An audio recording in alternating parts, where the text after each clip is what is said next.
Olá, seja bem-vinda, seja bem-vindo ao Educação e Tecnologias, um programa do PP Gente, o programa de pós-graduação em Educação e Novas Tecnologias da Uninter. E como você já deve saber, a essas alturas do campeonato, toda semana eu trago alguém legal aqui para conversar sobre tecnologia, ou sobre educação, ou sobre tecnologia e educação, ou qualquer coisa parecida com isso. E neste caso, estamos trabalhando com arte. Professor Walter do Carmo, E tudo aí, bom, Rodrigo? cara? Tudo bem, querido? Obrigado pelo convite. Olá a todos. Muito bonita essa sua camisa, cara. Pois é, minha esposa que me veste. Claro, muito bom, né? Tom e Jerry é algo sensacional, cara. Universal e atemporal. E funciona. Eu vi que tá rolando o gibi do Tom e Jerry de novo. Eu não tinha Novos, visto, novos. olha só. Eu vi numa banca esses dias, comprei pra minha sobrinha. Bacana. Tipo, bem bacaninho. Continua o legado aí. Acho que é um gibi de 24 páginas, talvez, bem pequenininho, bem baratinho. Bacana. Vai ser bem legal, bem bacana. Mas então, Vamos lá. começar. Sim. Não é que eu lembrei disso agora.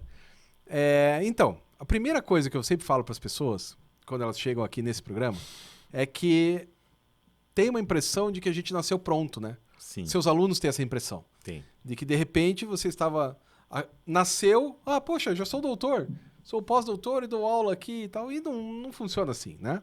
Uhum. A gente passa por vários perrengues, a gente quebra a cara, a gente tem decepções.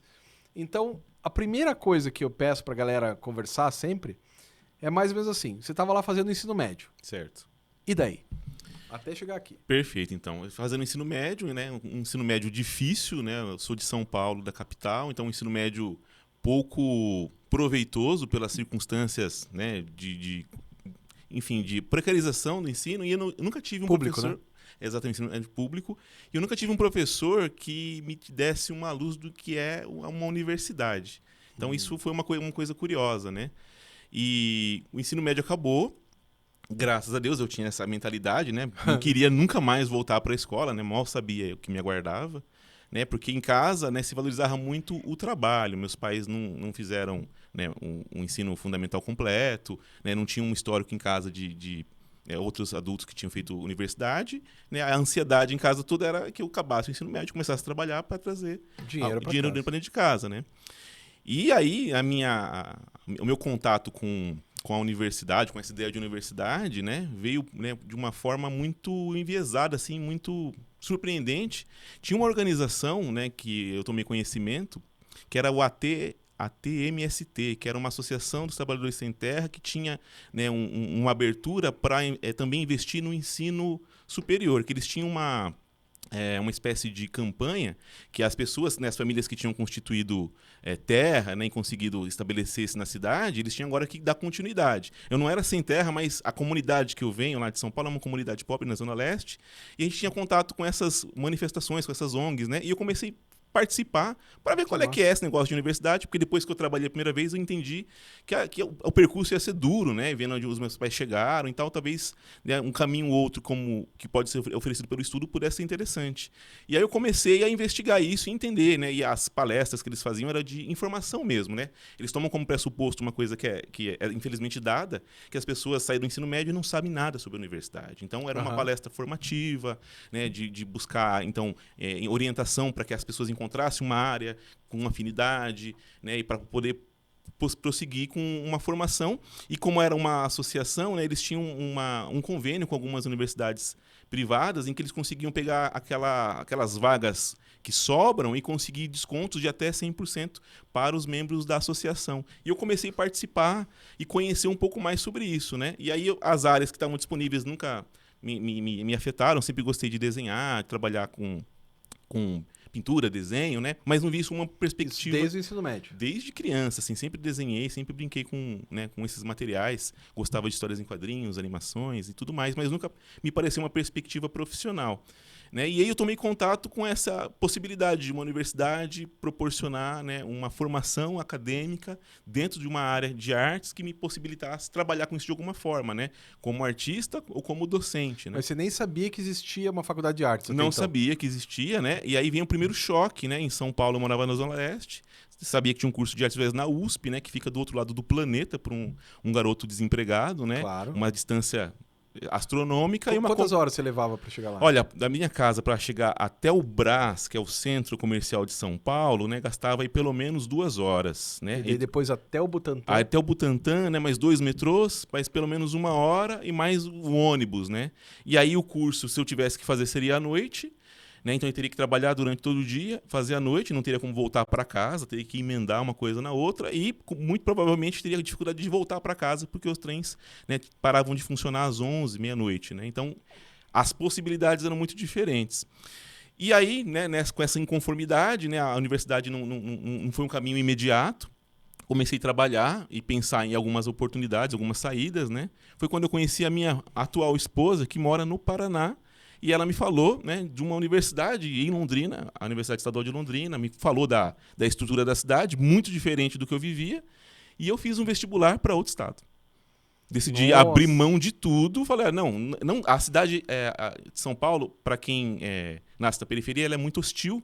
Sim. E intransponível, as distâncias, os desafios. Intransponível é uma boa palavra, hein? Intransponível. E tudo jogava contra.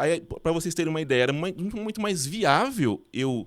né, pedir demissão, pegar meu fundo de garantia, ir para um outro estado que eu nunca tinha visto, para arrumar um emprego e conseguir fazer a universidade. Eu fiz o vestibular, né, ela me ajudou, me deu as coordenadas, né, fiquei em Londrina um tempo, né, e passei no vestibular, né, estudando nos intervalos do trabalho. Eu trabalhava no Brás, né, o Brás está aí porque ele é esse local aí de saída para quem mora na Zona Leste, né? As pessoas trabalham na zona comercial. Trabalhava na confecção, trabalho pesado, trabalho de fábrica. E nos intervalos do trabalho eu estudava, né? Fiz ali uma tentativa de resgatar os conhecimentos do ensino médio que eu não tive pelas condições. Então foi muito difícil, né? E a universidade, a cidade, o estado me recebeu muito bem. E desde então, desde 2011, que quando eu mudei de fato, eu estou no Paraná. E aí eu entrei na UEL, Universidade Estadual de Londrina, né? Que é, assim... um choque muito grande, né, de vivência, de possibilidade. Até da cidade, a cidade, né? Tem árvore, tem horizonte. Né? Tem árvore, é tem isso. Tem árvore, né? Tem ar, né? Eu trabalhava a 15 minutos a pé de casa. Em São Paulo, 15 minutos, eu não cheguei nem no ponto de ônibus para começar a viagem de 2 horas. Né? E o ônibus passava na frente da minha rua, onde eu morava em Londrina, e demorava 20 minutos para chegar na universidade. Aí, sei lá, você tem um RU, né, um prato de comida a R$3, né, toda uma estrutura universitária pronta para te receber, né, e para falar de arte. Então, eu entrei na graduação, né, com todas... De artes visuais, o curso de licenciatura em artes visuais. Então, a minha perspectiva, né, era trabalhar com arte e a docência, né, muito mais provavelmente, ali, imediatamente, a formação seria o caminho. E comecei a me envolver, né, com as pessoas, com o centro acadêmico, tomar conhecimento dos percursos possíveis, iniciação científica, o que é ciência, o que é pesquisa. Nossa, e aí a universidade proporcionou esse universo, esse horizonte. Encontrei professores que me incentivaram, que acreditaram no meu trabalho, né, e eu comecei a entender que talvez o caminho acadêmico, né, que eu não tinha conhecimento até então, fosse o melhor para o que eu queria, né, como profissional, né? Eu não queria trabalhar na fábrica a vida inteira, né? Produzindo calças jeans aí para sempre, né? E um trabalho criativo, estimulante, trabalhando com pessoas, né? Com outros alunos. E aí, né? Encurtando um pouco, fiz a graduação, tive a oportunidade de fazer iniciação científica, tomei contato com ciência aí do que seria uma pós-graduação. Fiz as minhas primeiras viagens acadêmicas quando eu conheci você. E o Liber, você vai lembrar, 2013, 14... Eu estava no doutorado. Estava no doutorado, eu conheci... E olha como a coisa funciona. Eu conheci vocês em Buenos Aires, no Vinhetas Sérias. Olha! Que a universidade me deu uma ajuda de custo para apresentar o meu projeto de iniciação científica lá em Buenos Aires. Então, minha primeira viagem internacional foi proporcionada pela universidade, com alguma ajuda de custo. E eu conheci todo mundo da área dos quadrinhos, que é o campo que eu estudo. Conheci você, o Liber, o Valdomiro... Paulo, né? Fiz esses contatos que até hoje, né, se entramam aí, e foi por conta da universidade, né, que eu consegui então uma riqueza de experiências, né? Voltei, né, extremamente estimulado, vendo outras pessoas que tinham interesse por quadrinhos, né, consegui apresentar meu trabalho, né, e acabando a graduação eu já emendei numa especialização. Mas né? O que era o teu TCC de graduação? O meu TCC de graduação era uma coisa e o projeto de iniciação científica era outra, né? Então, em artes visuais nós temos 3 linhas de pesquisa e produção de trabalhos de conclusão conclusão de curso, que é o eixo de educação, né, trabalhos voltados para o ensino e para disseminação da arte, o trabalho em teoria, história e crítica da arte, e um trabalho em poéticas visuais, onde a gente desenvolve um trabalho poético. Então, meu TCC foi a produção de um quadrinho e a reflexão sobre esse processo de produção. E na iniciação científica, eu desenvolvi um trabalho teórico analisando uma HQ do Batman, né, o Asilo Arkham, do Grant Morrison, do Dave McKean, e foi esse trabalho, né, que ele foi a sementinha que gerou, então, o meu trabalho de iniciação científica, que me levou para os congressos, posteriormente para a USP, e virou meu projeto de mestrado. Com o Dave McKean. Com o Dave McKean, né, e o Batman Asilo Arkham. Então, aí, acabando a graduação, eu fui fazer a especialização, que eu não consegui fazer o mestrado imediatamente, porque a professora que eu tinha interesse em trabalhar, que ela dava aula em artes visuais na UEL e em letras, né, em outro departamento que tinha orientado esse trabalho, ela estava de licença, aí eu fiz uma especialização em letras, né, porque como eu era da artes visuais e ia me dar de campo, eu achei que era conveniente eu me inteirar melhor, né, porque o nosso curso de artes visuais lá não tem programa de pós-graduação. E eu já tinha saído do estado, saí de novo do estado pela segunda vez para buscar uma pós-graduação, que agora tem em Curitiba, acho que faz uns 2, 3 anos, um mestrado profissional na Unespar, que não era uma possibilidade naquela época. Então eu mudei de campo para não perder a oportunidade de seguir na pós-graduação. E aí em letras, né, na especialização, eu tomei como objeto o Lourenço Mutarelli, um quadrinho dele chamado Mundo Pet, e fiz uma leitura comparada com a obra do Kafka, buscando aproximações, né? E anos depois ele que ilustrou o Kafka agora. Não é incrível? É uma série de... Muitos anos depois. 10 anos 10 anos depois ele ilustrou o Kafka. Então já, né, mostra aí... Fiquei feliz porque uma relação que eu tinha feito que não tinha pesquisa na época que fazia essa relação, né? E aí ele se mostrou não só um leitor de Kafka, mas também, né, ilustrou os trabalhos dele, né? Então foi bem bacana. E aí acabando a especialização, e é isso, né, Rodrigo? Trabalhando, eu não tive a possibilidade de ter bolsa nesse percurso todo, né? Porque... abrir mão do trabalho por uma incerteza de uma bolsa não era viável, né? Mesma coisa comigo. Sozinho, né? O trabalho me sustentava e pagava, né, as possibilidades econômicas de fazer a universidade. E aí segui trabalhando paralelo ao estudo. E aí eu consegui fazer o processo do mestrado, peguei o pré-projeto, né, transformei, a especialização a iniciação científica em um pré-projeto para o mestrado, né? E aí foi aprovado e aí eu comecei a pesquisar, né, o Batman e o Asilo Arkham, né, e a aproximação dessa experiência de quadrinhos que eu tinha um entendimento que era uma surrealista, né, aproximei com o surrealismo, né, a vanguarda europeia, e fiz um trabalho teórico, né, isso no mestrado. Mas onde que é o teu mestrado? O mestrado é em letras na UEL. Tá, em letras. Isso. Aí eu mudei de campo, né? Aí continuei trabalhando com quadrinhos numa perspectiva mais teórica, né? O TCC era em poéticas, trabalhando... Que é fazer, né? Fazer o próprio quadrinho. Agora estava fazendo uma reflexão nessa linha comparativa, né? Que na especialização comparei o Mutarelli com o Kafka, agora estava comparando, né, o quadrinho e os processos de produção poético. Então eu não fui muito longe do que eu estava já pesquisando, né? Porque a ideia é entender como que era feito o quadrinho, né, a 4 mãos, os recursos e as estratégias poéticas que eles adotavam, né? O Grant Morrison, por exemplo, utilizava vários recursos, como se abster de sono por 48, 60 horas para poder sair desse estado de consciência, né, e tentar alcançar um outro estágio inconsciente próximo aos métodos que os surrealistas faziam, né? O Dave McKean tem vários tipos de experiência, né, que se aproximam. Então a ideia era fazer essa comparação, né, aproximá-los das vanguardas, e esse foi o meu trabalho de mestrado. Eu achei que você tinha estudado só o Dave McKean, do tipo, eu vou pegar o quadrinho do Batman, né, a Piada Mortal, Piada Mortal não, o Asilo Arkham,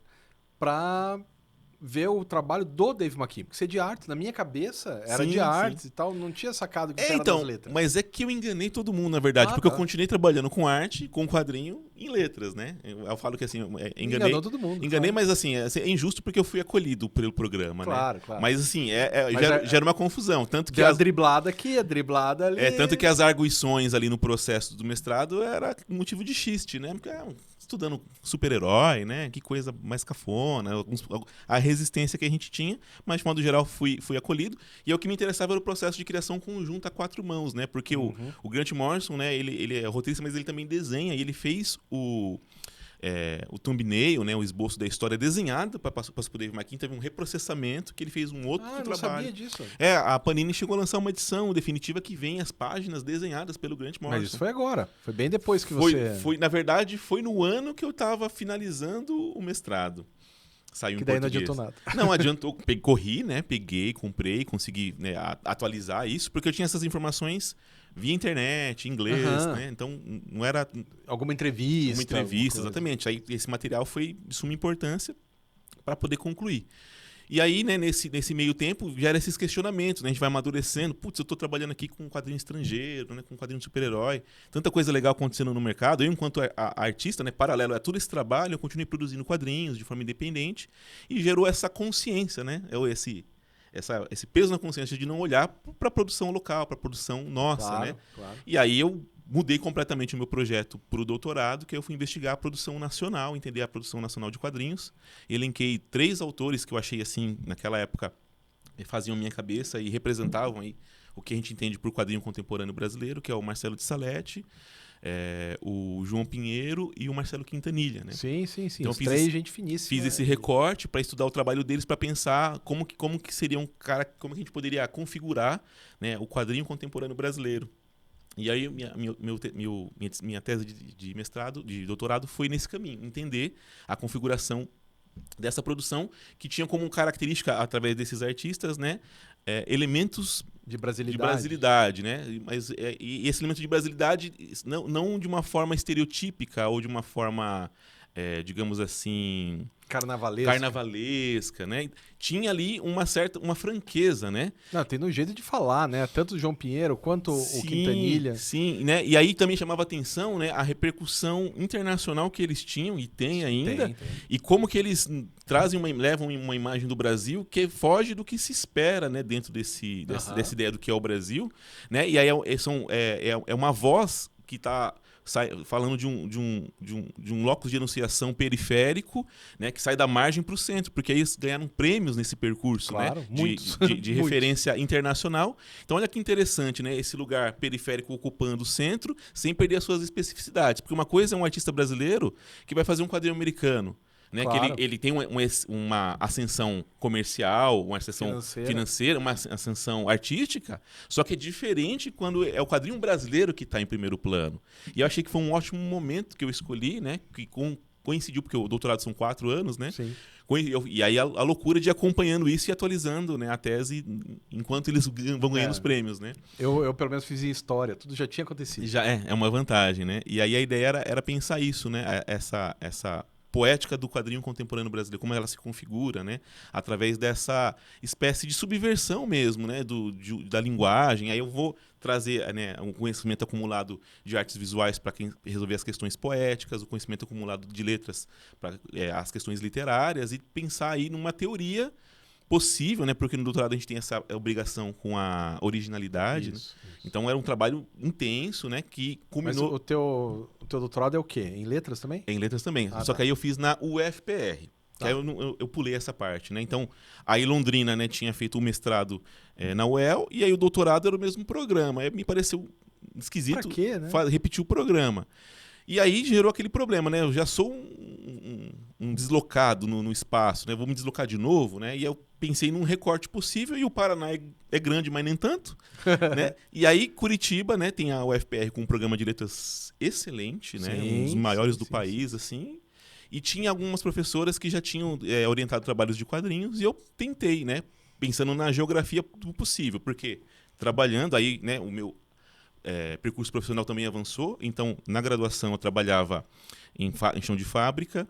No meio da graduação, depois de ter cumprido ali as horas de estágio, porque era uma licenciatura, eu comecei a dar aula. Uhum. Então eu saí da fábrica, fui para a escola, dava aula no ensino fundamental, no ensino privado. E aí eu fiz um concurso para o ensino municipal, passei no concurso que culminou com o término da graduação. Aí eu comecei a dar aula no ensino municipal. Nesse meio tempo, né, eu casei, mudei de cidade, né, então não morava mais em Londrina, morava em Arapongas. O meu concurso era em Rolândia, que é uma cidade do ladinho, e trabalhava depois em Londrina, porque durante o mestrado, né, terminando o mestrado, eu consegui me inserir no ensino superior privado. Então eu fazia esse percurso. Ia para Arapongas, para Rolândia, dava aula de manhã, ia para Londrina, dava aula à tarde. E voltava pra cá. E à noite, alguns dias. E aí, na quinta-feira, quando eu passei no doutorado, eu pegava um ônibus de Londrina e ia para Curitiba para fazer as disciplinas sexta e sábado, pernoitava e voltava domingo para segunda começar de novo. Então é isso que você falou, né, Rodrigo? É uma luta. Sim. Hercúlea, né? Porque aí você tem que trabalhar, né? E tem que se deslocar, tem que estudar, pesquisar, né? Tem todos os perrengues do Todos os perrengues trabalho, do trabalho. misturado com todos os perrengues do seu doutorado. Exatamente. Ou mestrado. E aí querendo fazer quadrinhos ainda, né? Como se não tivesse Não coisa tem nenhum suficiente. problema. Nenhum problema, né? E a minha esposa, né? Que me veste também me apoia. Né? E também, né? Vamos ser justos também, de alguma forma me financiou. Porque quando eu casei, né? A gente tinha mais recursos, né? Que possibilitou que eu pudesse me deslocar de uma cidade a outra, né? Porque aí paga transporte, pernoite, né? E aí eu tinha que abrir mão de um padrão de aulas, né? Para poder. Então ela, né, abraçou isso junto comigo, foi muito importante. Então é um percurso que a gente não é fácil e a gente não precisa fazer sozinho, né? Então as pessoas podem ter ajuda, apoio da família, como eu no caso da minha esposa que me apoiou. Né? E aí consegui concluir o doutorado, né? E agora eu dou aula no ensino superior e continuo produzindo quadrinhos. E a luta continua mais ou menos como foi sempre. Você continua morando em Arapongas. E continuo morando em Arapongas. Porque eu te falei ontem que eu tenho um amigo que é lá de Sim. Arapongas, que é um cara muito engraçado. Assim. O jeito que ele fala é muito engraçado. E daí, daí você veio pra cá, pra Curitiba, fez os 4 anos do doutorado. Isso. Que culminou com a pandemia.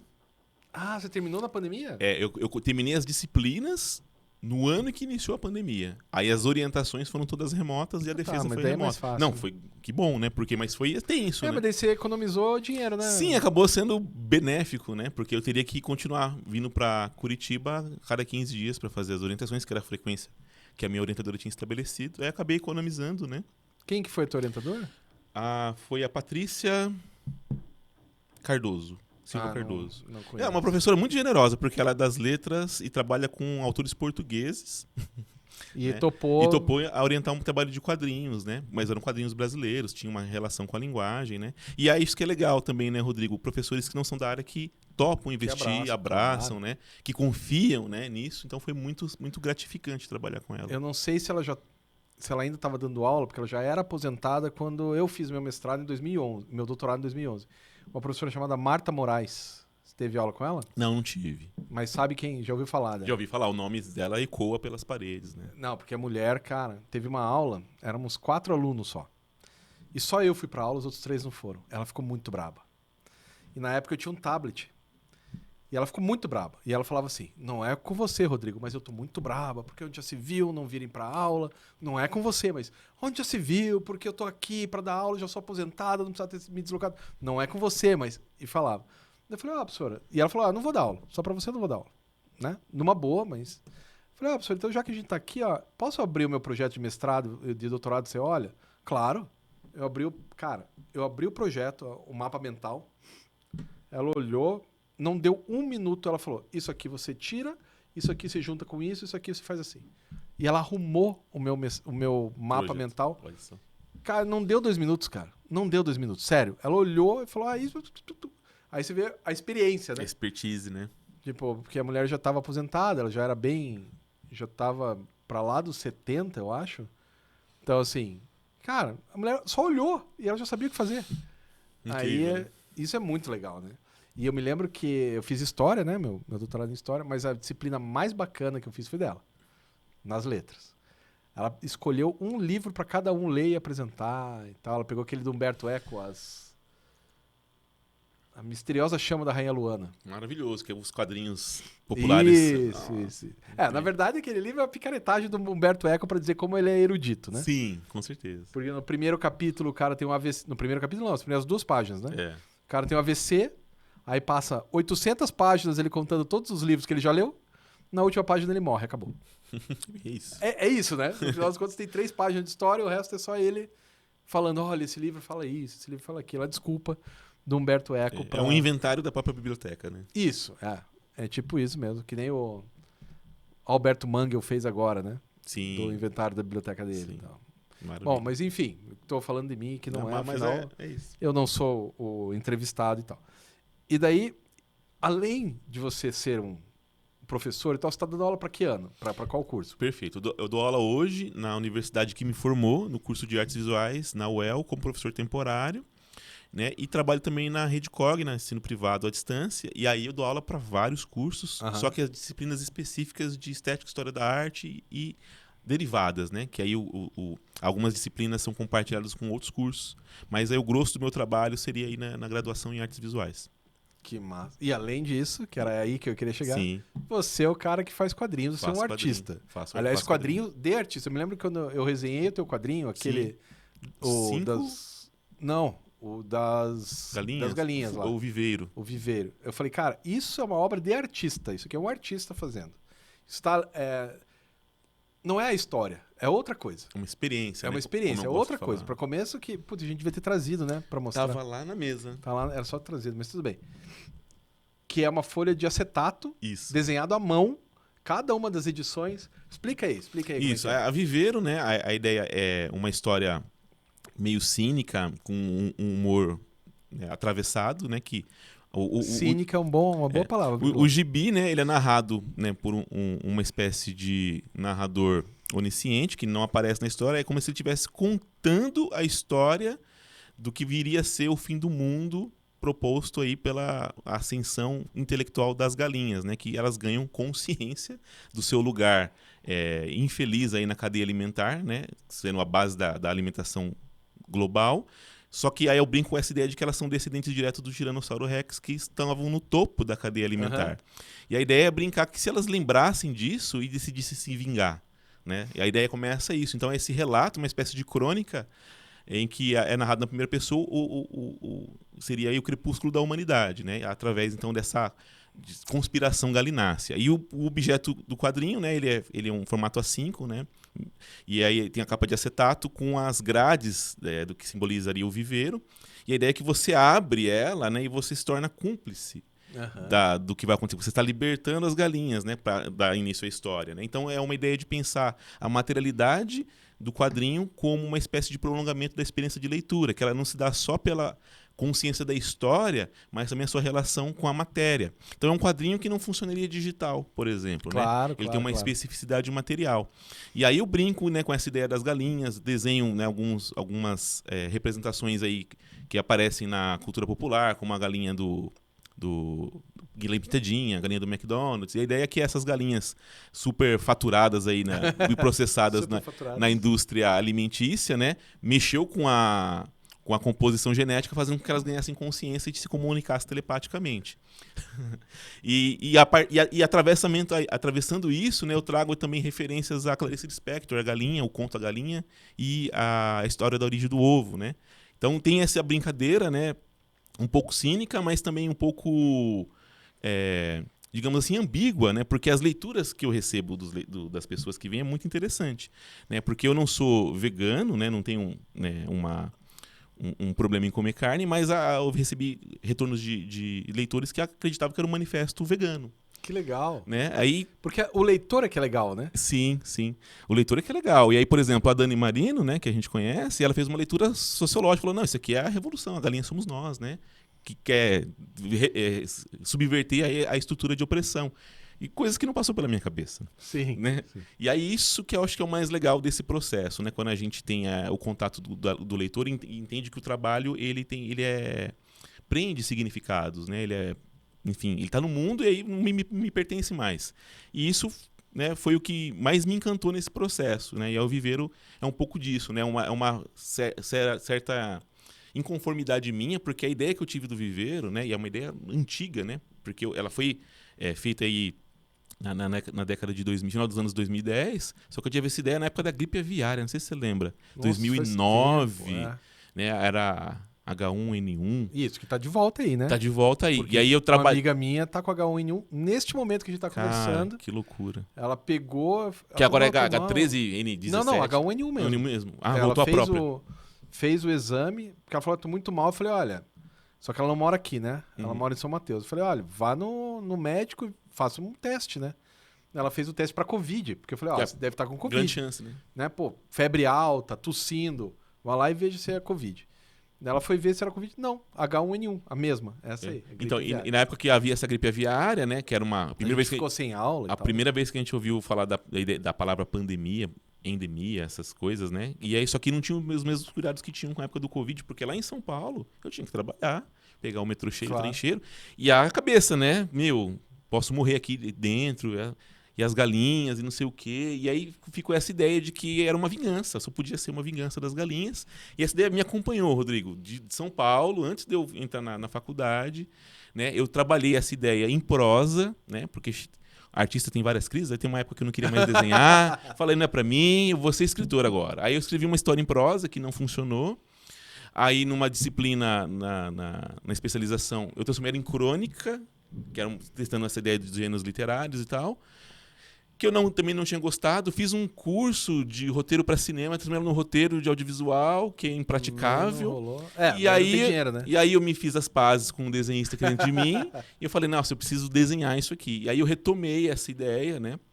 E aí fiz o desenho a partir da crônica. Então adotei o texto como em formato de crônica e fiz o desenho. Então é como se fosse uma crônica ilustrada, né? Então ele foge um pouco dessa ideia do quadrinho sequencial. De uma foge ação... muito. Sim. Né? E aí tem outros leitores que viram uma espécie de poesia, né, no quadrinho, né? Chegou até comentar que é uma espécie de quadrinho poético nesse sentido da liberdade da forma, né? E aí, né, ele consolida, então, uma proposta poética que eu tomo até hoje, que é pensar a forma e o conteúdo de forma intrínseca. E como desdobrar isso numa experiência mais profunda de leitura, né, que ela se dá através da via do visual, né, da leitura textual, né, intelectual, mas também sensível e sensorial. Claro. Né? Então, Viver é mais ou menos o que consolida essa estética. Até porque a própria... aquela folha de acetato dá uma... É outra coisa. Muda tudo, né? Muda tudo. Impressionante, assim. Muda tudo. E daí depois você fez aquele do tempo. Isso, que é o relógio, né? O nome é relógio ou é tempo? É relógio. Ele é laranja. Né? O discurso é sobre o tempo, né? Sim. Aí relógio, que é o relógio está na capa, né? O nome relógio, mas é um simile aí, né? Do tempo. Que a ideia também é pensar na transparência, não mais o acetato, mas agora a folha vegetal, que se interpõe, se sobrepõe às páginas, porque a ideia desse quadrinho é pensar o tempo em duas instâncias, né?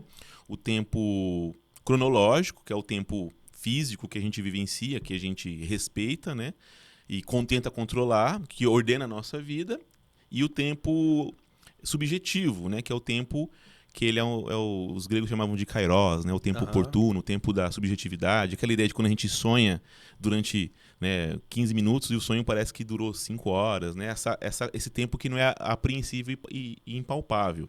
Né? E esse tempo que ele é exercido quando a gente não presta atenção no tempo, quando a gente está com uma companhia bacana, com a família, se divertindo, vendo um show, né? E aí nós temos essa espécie de conflito, né? Do tempo cronológico e do tempo...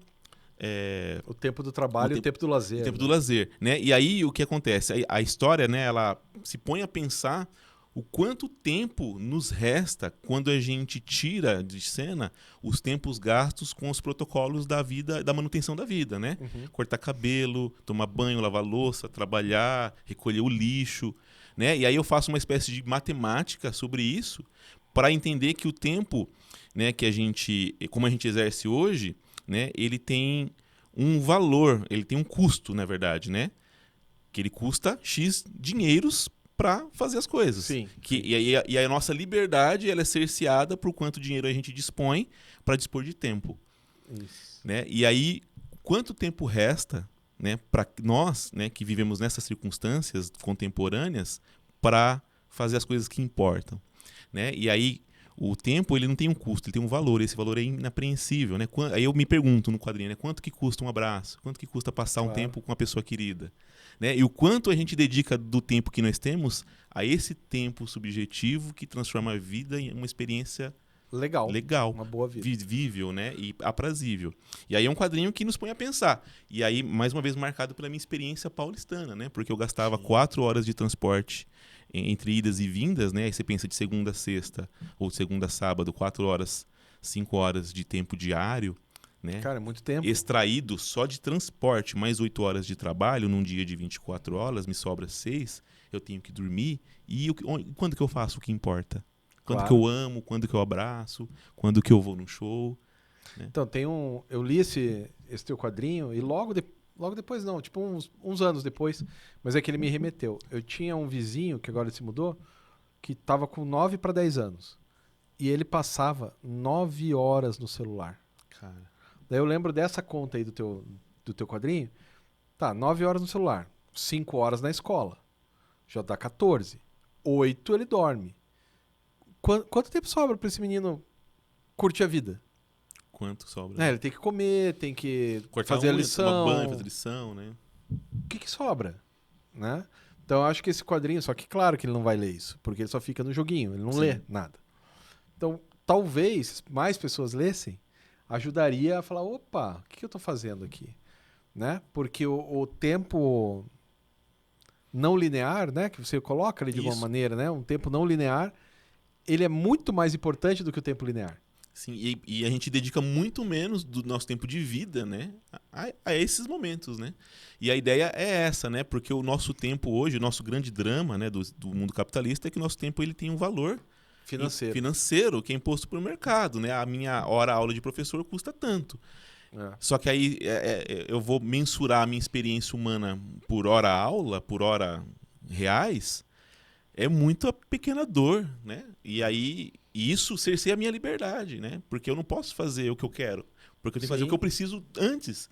Só que a vida ela é finita, ela acaba. E o trabalho nunca. E o trabalho nunca. O trabalho Né? nunca E se a gente permitir, ele vai ocupar todo o tempo. Claro. Se a gente permitir, a gente vai, né, trabalhar até a morte. Né? E essa perspectiva que eu tinha em São Paulo era essa: trabalhar até a morte. Né? E o percurso sofrido, né? Porque esse trabalho exaustivo e longevo, ele não retorna em um benefício real, né, de qualidade de vida. Muito pelo contrário, né? Então, o meu quadrinho, né, ele, de alguma forma, ele dialoga com as minhas experiências e as minhas reflexões. E eu coloco isso, né, para partilhar, né, essas inconformidades, né, de entender como que a gente, através do quadrinho, pode pensar o mundo, né, que é aquilo que a gente estava conversando. As pessoas não entendem que o quadrinho, enquanto linguagem, né, ela traduz para uma linguagem outra, visual, textual, enfim, uma experiência que faz a gente pensar o mundo, né, como qualquer outra experiência artística, com a música, com a literatura, com o cinema, né, com a filosofia, enfim, todos os campos do pensamento que articulam a linguagem de alguma forma, faz a gente pensar sobre a nossa própria existência, né? E o quadrinho é o instrumento que mais se conforma com a minha forma de pensar para exercer essa reflexão, né? Então é um quadrinho que ele funciona não nessa linha do entretenimento, mas de uma experiência a outra, né? Tanto que as pessoas que leem os meus quadrinhos, né, elas voltam. Porque elas falam, nossa, eu quero ver o que você está fazendo agora, porque não é uma ideia de continuidade, prolongamento, uma série, mesmo personagem, não. São pequenas reflexões, daí a ideia do quadrinho poético, né? Que tomam uma liberdade com a matéria e a forma como ele é feito, e aí muda o desenho, muda o papel, muda tudo, porque é uma outra coisa, né? Uma outra coisa que eu proponho. Então eu costumo dizer que meus quadrinhos são proposições, né, poéticas ou experiências, né? E daí, assim, como é que é ser professor e autor ao mesmo tempo? Seus alunos leem teus quadrinhos, seus alunos eles vêm tirar algum tipo de dúvida. Olha, professor, eu queria fazer um quadrinho também, já que você fez. Tem esse tipo de relação Legal. também?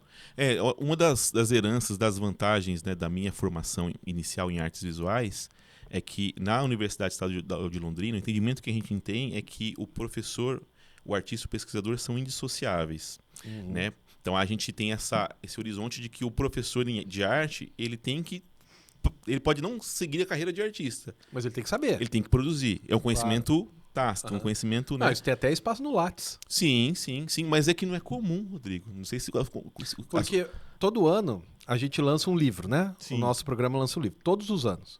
Então tá no nono ano. Quem faz as capas sou eu. Eu tenho meu viés designer. E tá no Lattes lá. No Lattes, sim. Sim, mas a realidade, né, dos professores de arte, né, e isso se une aí digamos assim, a precarização da área, é que os professores não têm tempo de produzir, né? Claro. Né? E aí tem professores, por exemplo, os professores que me formaram quando eu era criança no fundamental, eles não tinham formação em arte. Muitos Sim, deles. eles só davam aula. Só davam aula de arte. Então, são, sim, essas discrepâncias, né? E aí, para nós, é indissociável a produção, a pesquisa e o ensino. E sim, né, como a gente trabalha com a perspectiva de produção poética, é muito comum que os alunos, né, vejam os meus trabalhos. Eu, inclusive, estimulo eles a saírem só do ambiente das artes plásticas tradicionais e ir para outras áreas. Porque Outras o quadrinho linguagens, né? também não é contemplado na universidade muitas vezes, né? E a produção tá aí. E aí o quadrinho, né, como a gente pensa na universidade, ele expande para uma experiência gráfica. Então, o quadrinho facilmente ele sai desse roteiro convencional, de uma narrativa linear e encadeada, e vai para outras experiências. Então, eu estimulo muito a experimentação, né, desse processo para encontrar um caminho, né? Porque aí você não tem que pensar o quadrinho apenas como uma maneira de contar uma história, mas ele pode ser uma maneira de criar uma experiência, uma maneira de pensar sobre o mundo, uma maneira de expor uma refletir, ideia, né? de refletir, né? Propor a reflexão, né, no caso. Sim, aí os alunos eles embarcam, né? Então eu tenho o privilégio de dar uma disciplina de expressão em mídias digitais e impressas, em que o produto final ele deve ser uma publicação. E aí a gente pega a publicação, né? Seja o que for. Grande guarda-chuva, então sem quadrinho, fotolivro, livro de artista, zine, revista, enfim, objetos tridimensionais que... Nossa, deve ser muito legal, cara. É Os muito trabalhos legal. da galera deve ser muito legal. É muito legal, assim, e a gente termina a disciplina organizando uma feira, né, gráfica, para eles poderem ter a experiência de circulação. Porque qual que é a minha defesa, né? Publicação tem que circular. Uhum. Se você faz um trabalho que você guarda na gaveta, ele não é uma publicação, né? Então aí eu tento propor para os alunos, né, essa experiência completa de concepção, né, de transformar uma ideia num objeto experimentável, né? Como a gente pega esse objeto e torna possível a sua circulação, porque um trabalho artístico, geralmente ele é singular, né? Você tem um trabalho artístico, um original, e ele circula num outro circuito que é o museológico, expositivo. Sim, sim, sim. E a gente está trabalhando em outro campo, o campo da circulação. Então você tem que pegar a sua ideia, ela tem que ser palpável para um sistema de circulação em que você possa produzir numa escala, fazer uma tiragem. Então é uma lógica que não é comercial, mas ela é de capilarização.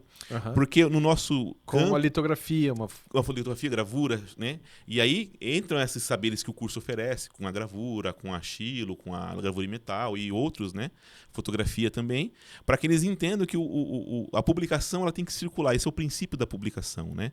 E essa circulação, ela dissemina o trabalho e cria uma rede, né? E aí uma feira é um lugar de contato de gente interessada, sejam outros artistas que articulam junto para compor uma feira, quanto os leitores que vão frequentar essa curiosos, feira. Né? E aí o nosso trabalho se efetiva porque ele vai para o mundo.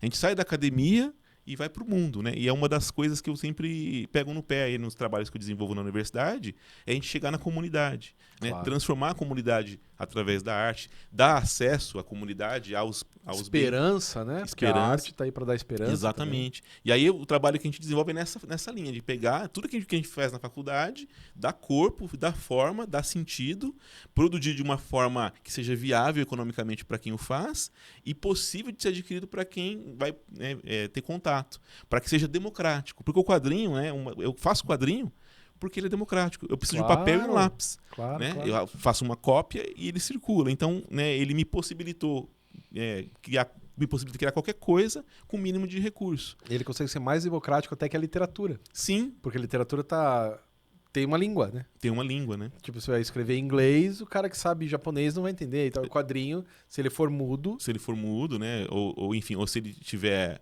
outros tipos de recursos, e aí dá para pensar em todas essas possibilidades que a gente vê os artistas utilizando, né? Recursos sensoriais, quadrinhos táteis, né? Inclusive para pessoas cegas, né? Sim. Enfim, aí é um universo de possibilidades. Muito bom, cara, muito bom. Infelizmente está acabando o programa já, cara. Então seria legal, porque sim. assim, você está na Bienal de Quadrinhos. Sim. Só que infelizmente o programa vai ao ar depois, que a Bienal já acabou. Então não dá nem para convidar, né? Não dá nem para convidar, espero que as pessoas tenham ido. Porque está sendo lá no Mon e tal. Dentro do museu, né?